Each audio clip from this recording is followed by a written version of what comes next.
Wrestling with Free Will, Reflections on Divine and Human Freedom. An essay by Muhammad Hijab and Sapiens Institute. The tension between determinist reasoning and free will intuition is one of the most debated topics in philosophy. In theology, it is divine determinism and human free will that are most contentious. Where is the space for human free will, with an omnipotent God who knows and wills the future? Is this not some kind of cosmic ventriloquism? If theological compatibilism is true, what is the mechanism through which divine determinism and human free will can coexist? Questions like these have long occupied my thinking since childhood. They have also occupied a large part of my intellectual curiosity in both my Islamic studies and applied Christian theology postgraduate courses. In this essay, I hope to take the reader on a journey of some of the key breakthrough moments, personal reflections, and deep learning opportunities one have had in my studies. I shall consider all of the major philosophical and theological positions, both Islamic and Christian, in turn, pausing at key moments to reflect on practical themes. As a Muslim, I hope my reflections will be useful to people of other faiths and will function as an exploration of comparative theology. When I was studying for my A-levels, I came across a small pamphlet entitled Free Will, written by Sam Harris, in which he argues that no such thing as free will exists, and that the human being is no more than a biochemical puppet. His claims both unsettled and confused me, unsettled because here was an atheist posing the same philosophical problem that had so plagued me as a Muslim, confused because one of his central claims against religion was moral in nature, and morality presupposes free will. Hence, I was left unconvinced by Harris' argument in its entirety, but his problematization of free will continued to perplex me. I was surprised to learn that new atheists were actually divided on this issue. Sam Harris fell into the determinist camp and, as a result, found himself in frequent disagreement with new atheist fellow traveler and colleague, Daniel Dennett, a compatibilist who believes that free will and causal determinism can be compatible. In his rejection of compatibilism, Harris writes, "Compatibilism amounts to nothing more than an assertion of the following creed: a puppet is free as long as he loves his strings." After continuing my study of the issue, I discovered that the determinism versus compatibilism debate is not a new one, it is, in fact, an ancient one that goes as far back as known human civilization. A number of thinkers had laid out thought experiments and analogies aimed at squaring the circle. For instance, the Stoic philosopher Chrysippus crafted an analogy of a cylinder and a cone. A person's character is like the shape of the object which, if pushed, will react to external stimuli by either rolling or staying still. If the person's nature is corrupt, symbolized by a cone, it will remain uphill even if it is nudged. If its shape has a roundness, like a cylinder, it will roll upon being nudged. Depending on one's own nature, so the analogy goes, antecedent events will have a particular effect on you. Analogies such as these are the best means to get at the tensions that exist between theological determinism and the notion of free will. But even this analogy falls short in capturing all of the various dynamics at play in this relationship. Relatedly, there exists in the Hadith literature an analogy drawn by the Prophet Muhammad, may peace be upon him, in which he compares guidance and knowledge with rain that falls on some ground, some parts of which are fertile and absorb the rain, and other parts are infertile and sandy, which neither retains the water nor produces herbage. In this is the likeness of a person who receives revelation favorably as compared to someone who does not. This hadith, like the famous example drawn by the Stoic philosopher, characterizes the human being as possessing an intrinsic nature to which it responds to revelation either receptively or unreceptively. The nature of the ground on which the water falls signifies the nature of the recipient of revelation. Although analogies such as the aforementioned provided me with important breakthrough moments, they were not intended to be comprehensive illustrations of the workings of human free will and theological determinism. And yet making complete sense of the mechanics of theological compatibilism was something I was determined on being able to do. I looked everywhere, across secular traditions and traditions beyond Islam, determined to discover the right formulae that could explain all of the variables at play. I looked to the works of Augustine and Aquinas. I consulted Maimonides. Without knowing it, I was engaged in full-blown comparative theology as formalized by the likes of Francis Clooney. This approach stands in contrast from comparative religion and old comparative theology in that it does not concentrate on proving the superiority of one religion over another. Rather, as described by the likes of Paul Hedges, it is an approach where two or more religions are compared not in a spirit of contestation but in a spirit of mutual learning. During my postgraduate degree in Islamic studies, I enrolled in a module titled Medieval Arab Thought. I wanted to dive deep into this issue from an Islamic perspective and survey how it is addressed across different creedal schools of thought. I realized from the outset that the implications of this question of how to reconcile free will and theological determinism extends well beyond the question itself. Conclusions drawn about this particular question would, for instance, directly impact the way in which we conceive of and understand God's attributes. The most notable challenge within this is how we understand and reconcile between the divine attributes of omnipotence and omniscience on the one hand, and His justice and mercy on the other. If God was unaware of our actions or incapable of changing them, there may be little controversy regarding where we end up as a consequence of our actions. The question would instead be, what sort of God lacks omnipotence and omniscience and remains worthy of being regarded as a God? Not a God I would consider worthy of worship. However, if God is in fact all-knowing and all-powerful and still willed that some people will go to heaven and others will be consigned to hell, would this not impinge upon His perfect justice and mercy? To explore these questions, I first looked to the Islamic philosophers. Despite the philosopher, in my estimation, being the most innovatively intelligent of all Muslim theological currents, as well as the most antinormative from a Sunni theological perspective, they had the least convincing answer. The most well-known of them, Ibn Sina, Avicenna, was an emanationist who held that everything, just like the rays of the sun, had to be the way it is as a matter of hard determination. God, or the necessary existence, had to emanate things into existence by necessity. In this view, there was no need for God to know all of the particular instantiations of the universe. Not only are human beings bereft of free will according to this view, but God Himself is not volitional. I was less than convinced by this approach as it rendered God ignorant and somewhat impotent. I found Al-Ghazali's refutation of Ibn Sina compelling in this regard. Al-Ghazali was able to demonstrate, through the doctrine of specification, taxis, that because the universe is composed in one way rather than another, it was specified by a voluntary sorting agent. This argument had the net effect of proving a kind of will for God on first principles, which rendered Ibn Sina's emanationism superfluous or even lacking in the context of an intelligible universe exhibiting both a uniformity of nature and laws governing it. Hard determinism also struck me as somewhat counterintuitive in light of feeling that, deep down, I know firmly that I possess the ability to prefer some things over others. To me, this strikes me as being as unquestionable a reality than almost anything else. Moreover, the idea that free will may be illusory was unacceptable to me. If my psychological ability to have intellectual preferences is illusory, so too would the results of any intellectual decision I make on the basis of such illusion, an unacceptable proposition that I could not possibly endure. During the module of medieval Arab thought, we also covered the creedal beliefs of the Mu'tazilites. The Mu'tazilites were a group of rationalists that rose to prominence between the 8th and 10th century, particularly in Baghdad. Throughout all of my life, I had never met a Muslim that identified as a Mu'tazilite. I read the books of Al-Qadi Abdul-Jabbar, a forgotten genius who had made a case no less compelling than that of the Ash'arites. Al-Qadi Abdul-Jabbar made a series of arguments starting from an assumption that dictates that two actions cannot be carried out upon one object simultaneously, particularly in the initial production of the object in question. Abdul-Jabbar sought to convey that there cannot be more than one power responsible for the emergence of a thing in its initial production. In this view, human actions must originate either in human beings themselves or God, and, according to Abdul-Jabbar, it is humans who created their own actions.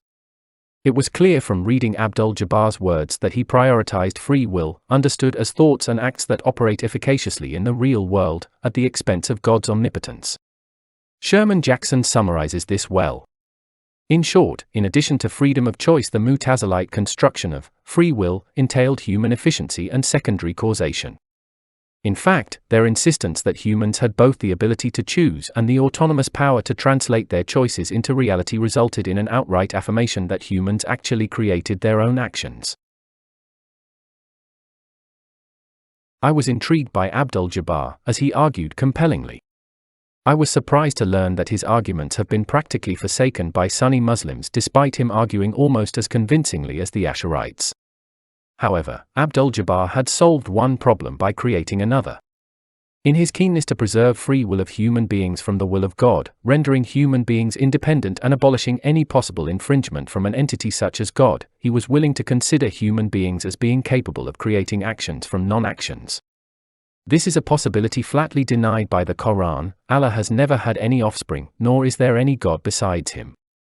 Otherwise, each God would have taken away what he created, and they would have tried to dominate one another. Glorified is Allah, above what they claim.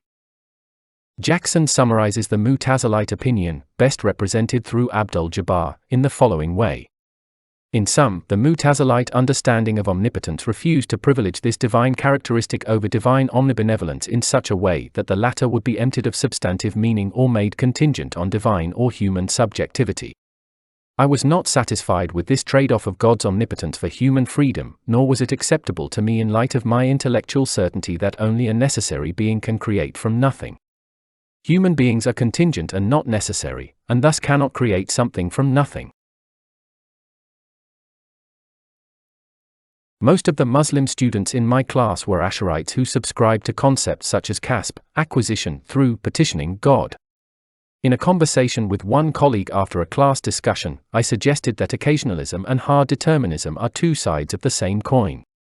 He rejected this, arguing that there is a kind of petitioning that the worshipper of Allah does, which allows him to literally be responsible and earn a kind of salvation. I was not convinced with this as it came close to what I had read of Sam Harris about human beings being no more than biochemical puppets. If there is no causation in the world, I asked my friend, how isn't God the author of my sin? He struggled to answer, but gave a last-gasp attempt to convince me of the doctrine on kasb. You do have a free will, he said, but ultimately Allah is in control of everything. If I lie, I asked, is the direct cause of my action Allah? Is he responsible for me lying? Yes, he answered in a nonchalant way, Allah is the cause for everything. If you deny this, you deny the omnipotence of God. I was not satisfied. An approach that entailed de-emphasizing free will was not what I was looking for, given that the Quran and morality in general presuppose human agency and choice. It is true that the Ash'arites possessed a model of free will, but it was lacking. The notion that God would allow the human to petition and then accept or reject the petition may itself be understandable. However, that God would directly cause the petitioning and then choose to accept or reject it struck me as nothing short of crass and full-fledged determinism. I later discovered that this issue of Allah lying was a matter of great controversy between Deobandis and Barelvis, two Indian Muslim currents. Upon returning home, I researched the issue further by exploring the works of Al-Ghazali, Al-Razi, Al-Baqillani, and Al-Juwayni, arguably the four most important contributors within the Ash'arite tradition. Although all four men had interesting things to say on the matter, I found the words of Al-Baqillani most remarkable. Firstly, as was the custom of both Ash'arites and Mu'tazilites, Al-Baqillani divides things into three things: ajsam, bodies; arad, accidents; and jawahir, atoms. He then makes the point that any contingent and caused object cannot be so as a result of characteristics which inhere in itself. If this were so, and objects were necessary, all objects from the same genus would all exist at the same time and would never be out of existence in the first place. After reflecting on this, I eventually asked my professor about the implications of this passage. He told me that here, Al-Baqillani was making an argument for God's existence by relying upon occasionalist reasoning. He told me that Al-Baqillani was making the argument that each individual instantiation of any object fitting into any master key transcendental category or genus must have been directly caused to be by an ultimate cause. While I understood the argument and found it both fascinating and useful, I was still not convinced. If the world is just the illusory appearance of causes, like dominoes falling on one another, but each domino was not causing the other to actually fall, to what extent could we say we are in charge of our own actions? Kasb, or petitioning, seemed frivolous and fatalistic. It was clear that they wanted to preserve a certain notion of God's omnipotence in their explanations and were willing to do so at the expense of human freedom and, by extension, God's justice. How could God directly cause my actions and then hold me responsible for it? This struck me as merely the mirror opposite of what Abdul-Jabbar was doing. Upon being admitted to the Master of Theology postgraduate program at the University of Oxford, I still had this matter in my mind. I was eager to see what the crème de la crème of the academic world might offer me by way of trying to resolve this issue. The subject of theological compatibilism came up in a course entitled Science and Religion. The lecturer was not linking the issue to any particular theologian, but gave an analogy of a shepherd and sheep, which managed to lodge itself in my mind. The shepherd would allow the sheep to graze in a designated area but would restrict the sheep from transgressing the bounds of said area. The sheep enjoyed a kind of restricted freedom. Through this parable, the lecturer argued that, in likewise fashion, God may have created us and given us permission to act freely within certain parameters. These parameters, it would be assumed, are sufficient to render us morally responsible for our actions. The lecturer asked if anyone had any reservations with her analogy. I immediately put my hand up to share the Asherite perspective, assuming it would be an argument she would not have come across. The sheep are not free if their actions are directly caused by the shepherd, I said. Why do they need to be caused by the shepherd unless you believe in a kind of Asherite occasionalism? She asked. I was ready to debate, but I decided to bite my tongue as I did not want to come across as polemical, particularly as a faith outsider. The lecture was being held in a church. I wanted to question the proposition that the sheep could independently do what they wanted to do in the first place, given that the shepherd, unlike God, did not will the sheep's actions aforetime. I was still left wondering how I could personally square the circle of the conflicts between divine and human freedom. Some weeks later, I was auditing a philosophy course when the issue of compatibilism and free will came up once again, though this time in a godless, secularized format. If the universe follows deterministic laws, e.g. the laws of physics, and free will was the ability to do otherwise, it can either be the case that free will exists and the universe does not follow deterministic laws, or that free will does not exist and an uninterrupted causal chain of antecedent events render us all puppets. If this line of reasoning is prioritized, determinism may be seen as very convincing. Prioritize another and one may come to view compatibilism as more convincing. In this view, an action is considered free if one could have done otherwise. If the past was different, a person would have done otherwise. The past could have been different, therefore one could have done otherwise. But could the past really have been different? What seemed to be popular in compatibilist literature is this principle of alternative possibilities. I sat in the common room after the philosophy sessions and realized how disturbing this issue was for atheists convinced by the determinist paradigm. If we are just puppets, what's the point? Asked one of them as he gazed out of the window. The Streatham terrorist stabbing had occurred that very week. On determinism, the terrorist didn't do anything wrong as he was forced to commit the act by antecedent events, he said. As he said this, I remembered Sam Harris being refuted by fellow new atheist thinker Daniel Dennett for holding people morally accountable after negating them of any choosing power. I had realized the clear psychological advantages that theists have in believing in both the will of God and the moral responsibility of human beings. Something that stuck out as consistently shared in my interactions with Muslims and Christian students was a strong impulse to make sense of evil using Quranic or biblical eschatology, and with particular reference to the mysterious wisdom of God. For my paper for the Doctrine, Context and Practice module, I decided to compare Fazlur Rahman, a liberal Muslim thinker, with Karl Barth, one of the most influential Christian theologians of the 20th century. Since Barth came out of the Reformed tradition, I had to do my homework on the approaches of different creedal schools of thought in relation to this issue. I realized from the outset that the same tensions and questions that live in the Muslim context existed in the Christian world as well. I was fascinated by this and had been, by this point, convinced that all major religious and intellectual traditions have had to deal with this issue in some form. Similar arguments that Asherites were having with Mutazilites in the 8th century were being had by Calvinists with Arminians in the 16th and 17th centuries. My objective in looking at the Christian works on determinism and free will was to see if there were formulations, articulations, or arguments that have been used to good effect to allow for one to affirm the doctrine of free will, without compromising God's omnipotence, omniscience, justice, or mercy. I decided to read all the relevant chapters in Calvin's Institutes. Calvin seemed to prefer what he may have considered as God's freedom over and above human freedom. What made Calvin's views on predestination more consequential than any developed Islamic creedal school is the doctrine of original sin, or, in Calvin's words, the teaching that man is forced to be the servant of sin. Calvin also realized he was opposing much precedent within Christianity, with the notable exception of Augustine, who he quotes on these issues as regularly as he does Scripture itself.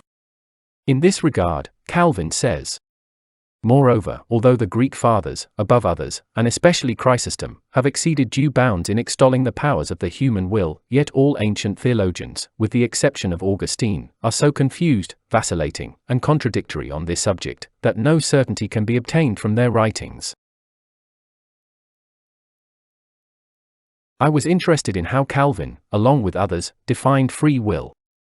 It had been defined as the thing meant by free will, though constantly occurring in all writers, few have defined. Origen, however, seems to have stated the common opinion when he said, "It is a power of reason to discern between good and evil, of will, to choose the one or other." I went back to some of my Christian colleagues to ask them about Calvin. They told me that he had a strong view of God's sovereignty. The assumption, of course, is that it takes away from the sovereignty of God to have actors in the world whose actions have efficacious free will. After consulting a number of secondary sources, I realized that it would be unfair to say that Calvin did not believe in human agency at all. As he writes, man is said to have free will, not because he has a free choice of good and evil, but because he acts voluntarily, and not by compulsion. But what is the substantive difference between these two things? In his discussion on free will, R.C. Sproul prefers the definition of Jonathan Edwards, writing, "Edwards says that free will is the mind choosing." What he is saying is that, though he distinguishes between the mind and the will, the two are inseparably related. On a secular level, these definitions are also in line with those of the famous compatibilist Harry Frankfurt, who states, "My conception of freedom of the will appears to be neutral with regard to the problem of determinism. It seems conceivable what it should be causally determined that a person is free to want what he wants to want. If this is conceivable, then it might be causally determined that a person enjoys free will. What is common across all of these definitions is that free will is defined as a first-person experience. Notably, none of the aforementioned definitions have an alternative possibility requirement. In other words, they are all compatible with determinism to some extent, as they do not demand that a person could have done otherwise. This being the case, it could be easy to criticize these articulations of free will, as they deprive human actors of having efficacious will on the world. Having said this, some of the key doctrines that, after Calvin, would go on to form part of the famous TULIP acronym, like total depravity, would run counter to Muslim notions of original goodness from the fitra, dispositional state. On this point, the Quran narrates a spiritual event where all of the souls of humankind are consulted on whether they accept the sovereignty of God, and they reply in the affirmative. "And remember when your Lord brought forth from the loins of the children of Adam their descendants and had them testify regarding themselves. Allah asked, 'Am I not your Lord?' They replied, 'Yes, you are. We testify.' He cautioned, 'Now you have no right to say on Judgment Day, we were not aware of this.'" This difference, though important, would not be all that consequential in terms of the major tension between theological determinism and free will. Even if the TULIP acronym was missing the T, the same basic questions would remain around how symbiotic harmony could exist between free will, understood internally or psychologically, and theological determinism. This exercise in comparative theology was beneficial nonetheless in helping me to notice that definitions of free will, across major schools of Islamic creedal thought, namely Ash'arism, were in line with those from the Reform tradition. After making known that I wanted to further explore alternative opinions on these subjects, I was recommended two books, Arminianism Against Calvinism by Roger E. Olson, and Classical Arminianism by F. Leroy Forlines. Arminianism, named after Jacobus Arminius, was a group that had resisted TULIP concepts and had instead laid out 5 articles on the matter of predestination. The 2 articles perhaps most at odds with Reformed theology were that God's grace, which is not irresistible, is necessary for thinking or doing any good, and true believers are enabled by grace to persevere to the end, and it may be possible to lose this grace. Reading Against Calvinism, I highly appreciated the emphasis on free will that both authors had made an effort to depict. A few things really caught my attention while reading these books, including the following statement by Forlines.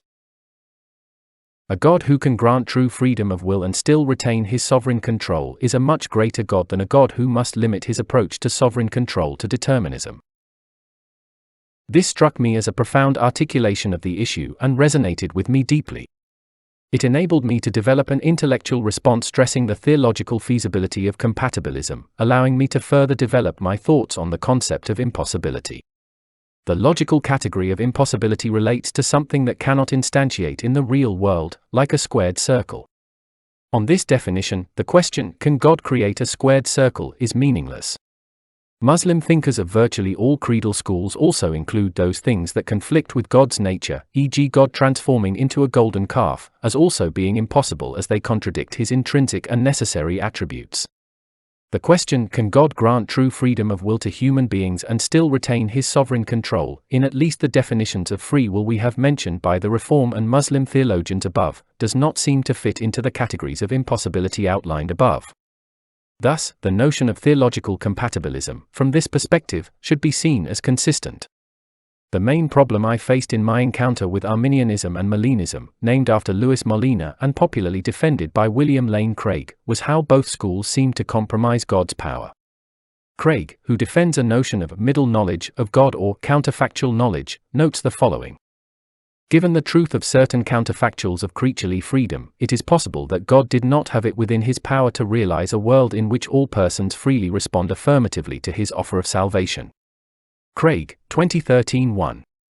4 lines explicitly places conditions on God. In conditional efficacious decrees, God efficaciously decreed that certain things would take place when certain conditions were met. I was surprised to learn that some contemporary Arminians reject altogether the view that God possesses foreknowledge of the free acts of human beings. This reminded me of the Mutazilites' take on the interplay between free will and divine decree. Given that I was troubled by the prospect of a necessary being, God, being contingent on a set of extraneous conditions, the Arminian, Molinist, and Mutazilite responses were all clearly lacking and unsatisfactory.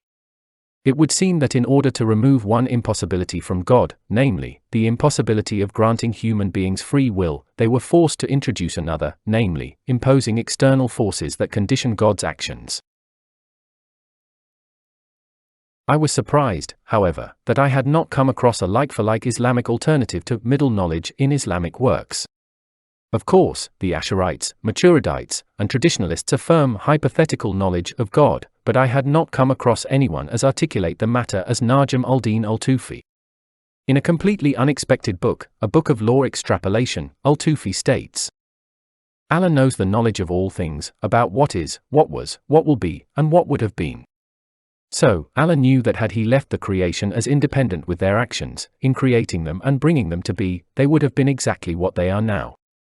Reading al-Tufi after my exposure to Molinism was an interesting instance of creedal beliefs of another faith leading me to understand more about different opinions within my own. The appeal in al-Tufi's thought is that at first glance he seemingly sorted out a mechanism for symbiotic coexistence between divine determinism and human free will, namely, that the will would be based on the completely free actions of humans in a hypothetical state, which would allow God full omnipotence.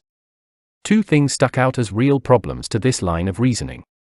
Firstly, the hypothetical state of independent humans was an impossible state as it describes contingent actors, humans, being independent, necessary. Such a state is as impossible as the existence of a squared circle. Secondly, that humans would be judged based on potential actions and not actual ones is clearly against divine justice. Besides this, al-Tufi's notion seemed to be in direct conflict with one of the most popular hadiths in the Islamic tradition: if someone intended to perform an evil deed, but did not do it, then Allah writes it down with himself as a complete good deed. Over the course of my studies, I have encountered a number of people of my own faith who were incensed after learning that I am exploring the theologies and philosophies of deviants and disbelievers. One of them advised me to return to the way of the Salaf, the early generations of Muslims.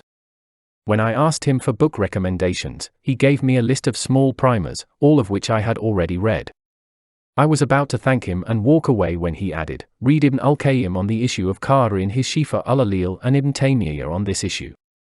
I was perplexed that this person who had warned me against relying on philosophy to explore these questions had recommended books jam-packed with philosophical explanations. As I plowed through Ibn al-Qayyim's discussion on predestination in Arabic, it has not been fully translated into English. I stumbled upon an analogy that reminded me of my science and religion lecturer's parable of the shepherd and the sheep. Ibn al-Qayyim gives an analogy of a master and a slave. The slave has been given permission to spend money from the master, but all transactions of the slave are possible only because of this permission. If the slave spends the money he has been given permission to use properly, he will be rewarded; if not, then he will be punished. The strength of this analogy lies in the fact that it emphasizes the importance of divine permission in this broader question.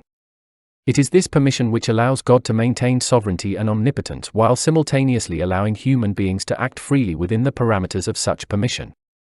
The main problem I had was in relation to independence. The sheep in the professor's analogy and the slave in Ibn al-Qayyim's were seemingly acting independently, but one cannot be regarded as acting independently if all that one does is willed by God. Following the recommendation of the student, I also read Ibn Taymiyyah's works on this issue. Unlike the Ash'arites, Ibn Taymiyyah affirms secondary causation in the universe and makes it clear that all secondary causes are not independent. Interestingly, this is also the view of the Maturidites and a point of departure between them and the Ash'arites. The Maturidites were named after Abu Mansur al-Maturidi and have beliefs very similar to those of the Ash'arites in general, including affirming belief in the previously discussed doctrines of kasb, acquisition. In this regard, Ibn al-Humam affirms that God has given power for humans to act, and has allowed their actions to be efficacious. Here, Ibn Taymiyyah refutes the Mu'tazilites and all who claim that it is logically conceivable for the human being to act independently of God. He affirms secondary causation by giving the example of a child who is caused by a mother from one perspective and by God from another. Like al-Baqillani above, he states as evidence of the contingency of the action the fact that it had a start point. Unlike al-Baqillani, however, Ibn Taymiyyah affirms secondary causation and efficacious free will of human actors. Reflecting on Ibn Taymiyyah's words, I felt that he provided answers to some of the key questions being explored in my philosophy class. If we abstract human actions, they are contingent and possible as they are caused and dependent on the will of God as well as secondary causation in order to exist. Ibn Taymiyyah was able to demonstrate why human actions are necessary from one perspective and contingent from another. They are necessary because they are permitted to exist by the will of the necessary existence, God. Anything that God does, permits, or enacts is necessary. Our volitions and actions fall squarely within this purview. We could not have done otherwise, not because our actions are not efficacious, or because we do not possess a libertarian free will, but because we were permitted to act by a necessary being with a necessary will. Nonetheless, Ibn Taymiyyah, like all who preceded him, still failed to answer the question of how is our will and God's will compatible in the ways suggested. After reading the explanations of all of the major Islamicate and Western theological and philosophical contributors on this topic, I had arrived at the conclusion that this question simply could not be resolved completely. There is no thought experiment, analogy, nor argument capable of doing so that accounts for all of the variables on this issue. Having said this, my experiences at SOAS and Oxford, interacting with experts and students from all major world traditions, provided me with several worthwhile breakthroughs on this issue. Firstly, on the question of whether God can grant true freedom of will to human beings and still retain his sovereign control, I am confident that the answer is yes. The realm of impossibility for God is designated to two categories: that which is logically impossible, like squared circles, and that which, if used to characterize God, would entail an opposite to his intrinsic and necessary attributes, e.g. the proposition of God losing his omniqualities. For one to argue that the compatible coexistence of human free will and divine will is an impossibility, they must necessarily possess a full knowledge of the nature of the generally inaccessible will of God. Secondly, we have been able to show how a kind of libertarian free will can coexist with divine will and omnipotence. First-person human decision-making as well as human action are both things which are necessary. They are necessary not because they possess some intrinsic eternality or uncaused nature; in fact, the opposite is true, but only because they have been allowed to be efficacious by the all-powerful will of God. In this way, they are contingent in themselves and necessary because of their connection with God's will. Even hard determinists must admit that there is nothing intrinsically necessary about human thoughts and actions. The argument is that an uninterrupted chain of causal events made these actions inevitable. Perhaps the main demonstrable difference between theists and atheists or deist determinists is that the former believe that the uninterrupted chain was broken by a pre-eternal first cause. Thirdly, occasionalism, although not fully convincing personally for reasons discussed earlier, casts considerable aspersion on the hard determinist narrative. This is so because it puts into question the entire notion of an uninterrupted causal chain. Even if one is not committed to a state of affairs wherein God is directly causing everything in the universe, or in existence, the fact that God can stop causes from taking effect is something that certainly unsettles the hard determinist narrative. For example, if God decides to interrupt the burning effect of fire, there is no rational reason to regard this an impossibility. Lastly, I felt that the cylinder and cone analogy of Chrysippus, and the similar analogy found in the Hadith about rain and ground quality, is the best analogy I have encountered by which to illustrate some of the tensions between human and divine will. The analogy seems to strongly substantiate the different person principle that two different people faced with the same external cause will choose or act differently. This proposition, at least on face value, seems irrefutable. I had to resign to the seemingly unsolvable nature around the exact mechanics relating to God's will and human will, and I had to come to terms with their being possibly irreconcilable. The question of whether God can grant true freedom of will to human beings and still retain his sovereign control, and the question of how God does this, are two distinct questions. How God wills is as unknown and unknowable to us as how God sees or how God hears or how God knows. All of these questions are practically unanswerable. Demonstrating God's existence and identity are very different endeavors to seeking to understand or explain the precise modality of how God does what he does. On a practical level, feeling that one does not actually possess free will can be psychologically damaging. In a debate with Daniel Dennett, Sam Harris argued his case for hard determinism and, in doing so, admitted that people feel they have libertarian free will, and when I get emails from people who are psychologically destabilized by my argument, these are people that believe that something integral to their life and well-being is in jeopardy. I see a pathetic irony in being convinced that one is choiceless. One must start with the assumption of being able to decide in order to decide that they cannot truly decide. This, of course, entails a kind of cognitive dissonance, which in turn creates destabilization, the kind of which even some avid followers of Harris complained to him about. On the other hand, I would feel a great deal of anguish if I believed each of my actions to be all-defining and consequential. Knowing that death and disaster have been preordained and willed by God provides me with a personal sense of liberation. As the Bible states, "And if they ask you, 'Where shall we go?' tell them, this is what the Lord says, those destined for death, to death, those for the sword, to the sword, those for starvation, to starvation, those for captivity, to captivity."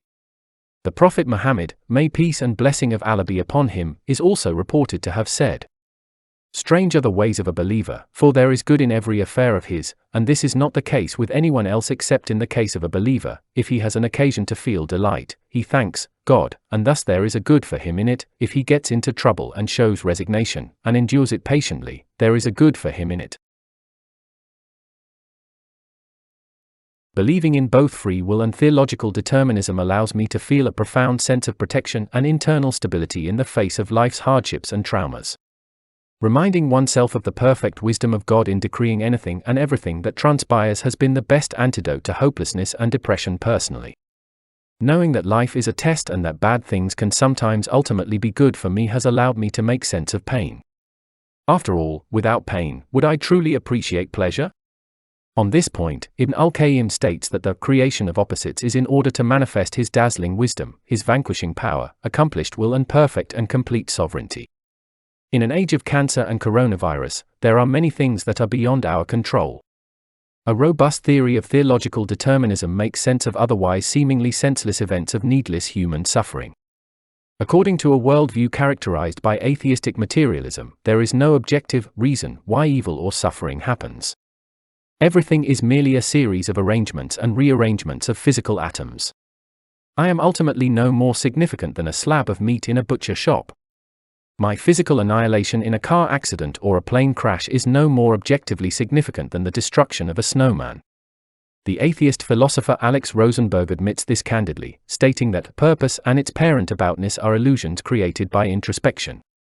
On such a view of existence, I do not believe there is any number of drugs one could take or distractions one could pursue to make life feel ultimately worth living. Pastorally, helping religious people to see and acknowledge God's wisdom is half of the psychological battle. The other half relates to giving them hope in their own choices.